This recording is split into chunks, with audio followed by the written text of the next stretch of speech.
Hola, muy buenos días. Me presento, mi nombre es David García, estudiante de las Unidades Tecnológicas de Santander.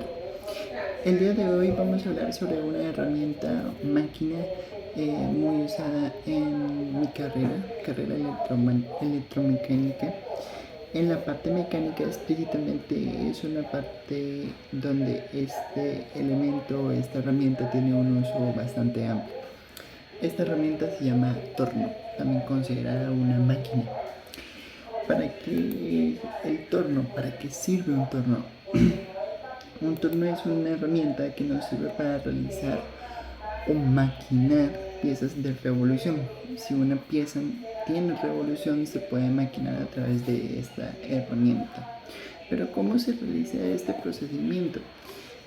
Pues básicamente tenemos un elemento básico, una pieza de metal, de hierro, de aluminio, bajo una aleación concreta o específica con la cual vamos a fabricar una pieza.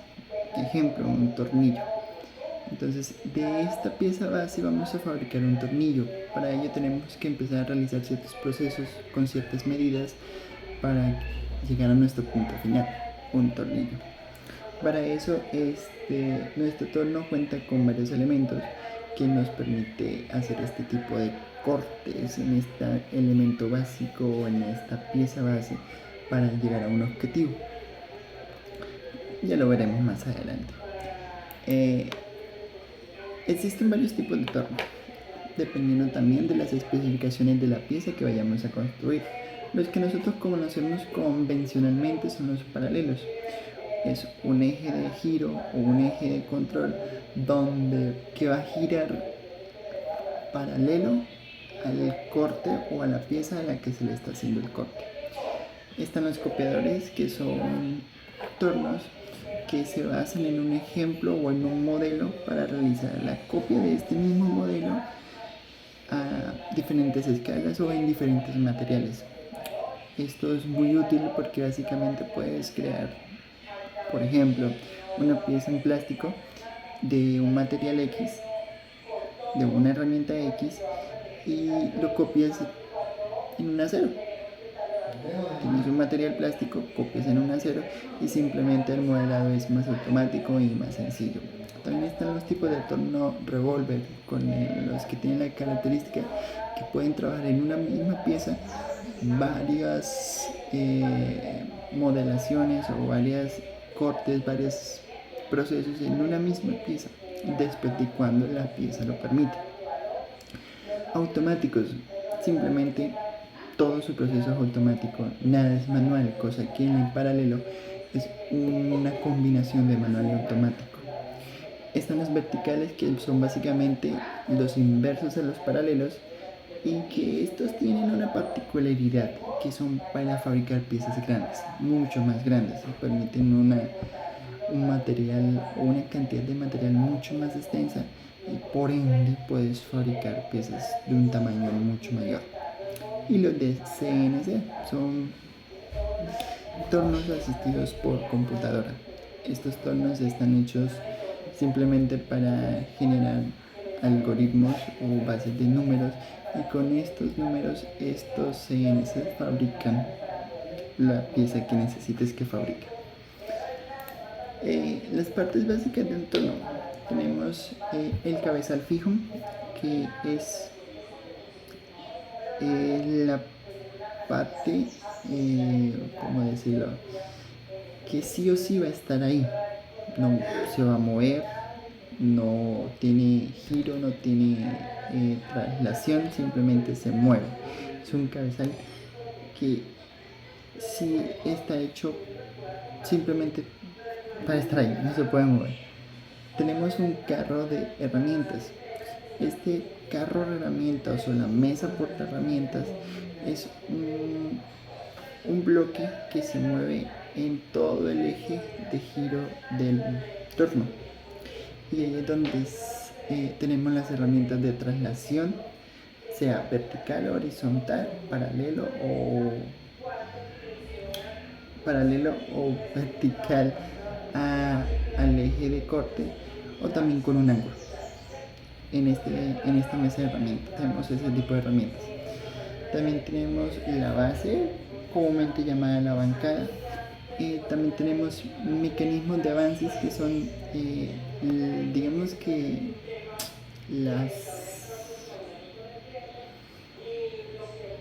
puertas al movimiento, ya sea el movimiento lateral, ya sea un movimiento vertical.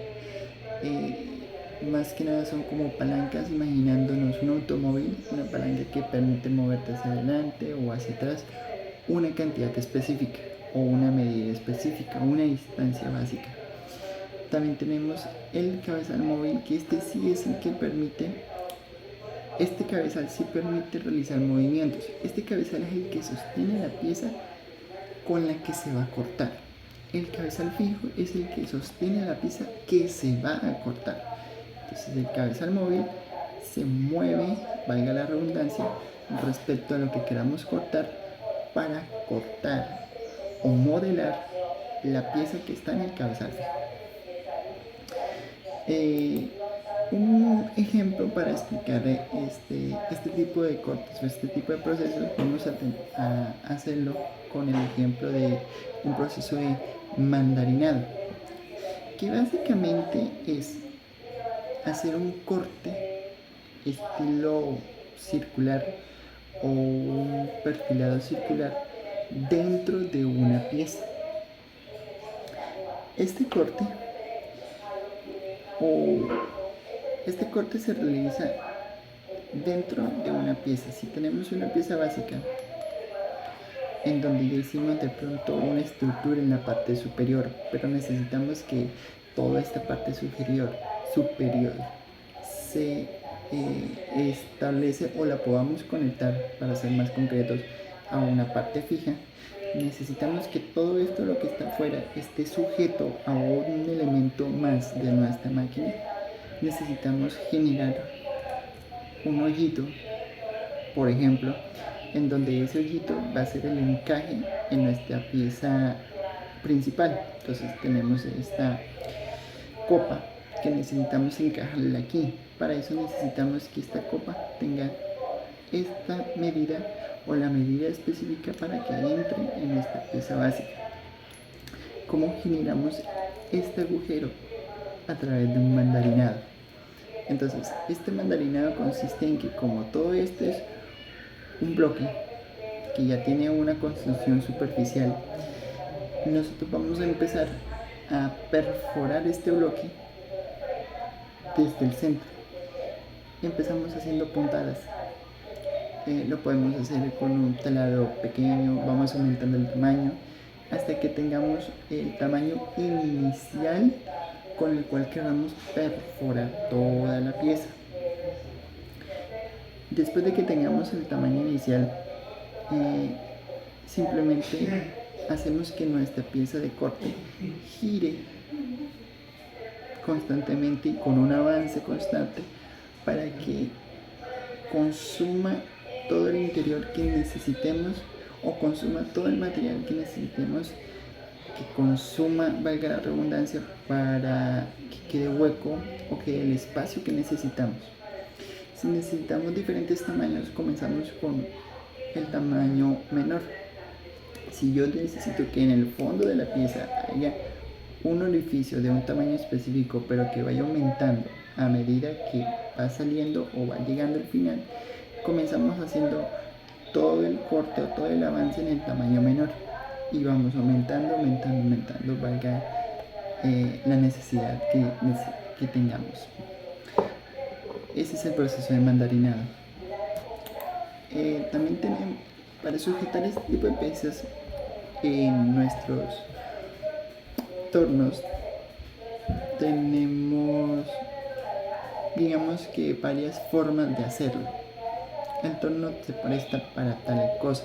No tenemos la obligación de quedarnos estáticos en una sola sujeción o la manera de agarrar esa pieza, amarrarla, porque esa pieza debe estar segura. Porque cuando se empiezan a generar los cortes, se empiezan a generar vibraciones y esas vibraciones pueden hacer que nuestras piezas salgan expulsadas y pueden generar accidentes, cositas así. Entonces, para ello necesitamos una manera de agarrar estas piezas.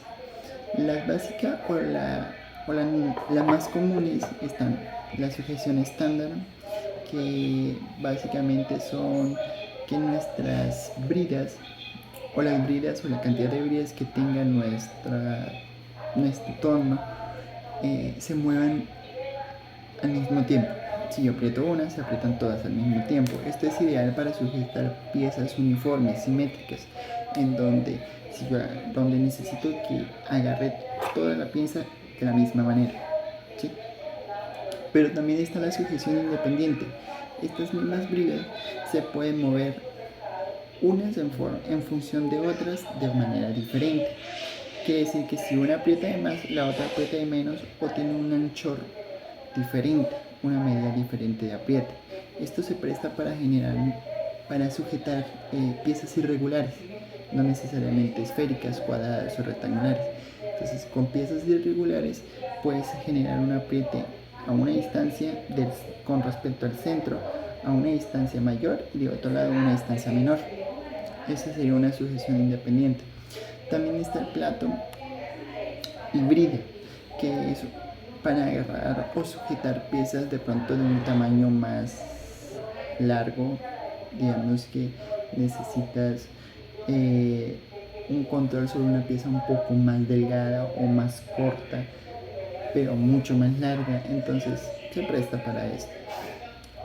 Y como soportes o complementos de estas sujeciones tenemos la luneta fija y la luneta móvil, que son elementos que están al otro lado de la pieza que estamos maquinando para generar una sujeción y evitar movimientos que puedan alterar nuestra pieza en general. Ya para terminar, vamos a hacer un ejemplo sobre la tasa de remoción de material que podamos tener en nuestro mandarinado. Tenemos un ejemplo básico y dice que dada la operación de mandarinado de una aleación de aluminio y tenemos una constante de remoción de material con las siguientes operaciones de corte, que nos tiene una profundidad de corte, un diámetro inicial, también tenemos un número de revoluciones y un avance. Con estos datos o con estas operaciones tenemos que hallar la tasa de remoción de material y la potencia de corte. Para hallar la tasa de remoción de material necesitamos una velocidad de corte, un avance y una profundidad de corte. Necesitamos tres datos importantes, tres datos básicos. En el ejercicio nos entregan dos de ellos, sin embargo la velocidad de corte no la tengo. Pero la velocidad de corte yo la puedo conseguir con el número de revoluciones y con el diámetro inicial de la pieza. Entonces, despejando en la fórmula, velocidad de corte es igual a pi por diámetro por número de revoluciones sobre 1000, tenemos que la velocidad de corte va a ser de 219.900 milímetros sobre minuto. Simplemente con esta velocidad de corte reemplazamos en la fórmula, que la fórmula es velocidad de corte por profundidad de corte y avance. Y dice que nuestra tasa de remoción de material va a ser de 131 milímetros cúbicos sobre minuto, cantidad de material que va a ser retirada sobre minuto. Y con esta ya remoción de corte y la constante que nos entrega el ejercicio, podemos calcular la potencia que necesita la máquina para generar este corte. Entonces, reemplazando en la fórmula, tasa de remoción de corte por la constante, tenemos que nos va a arrojar una potencia. Reemplazamos los datos y tenemos que la potencia va a ser 2,4 kilowatts. Muchas gracias.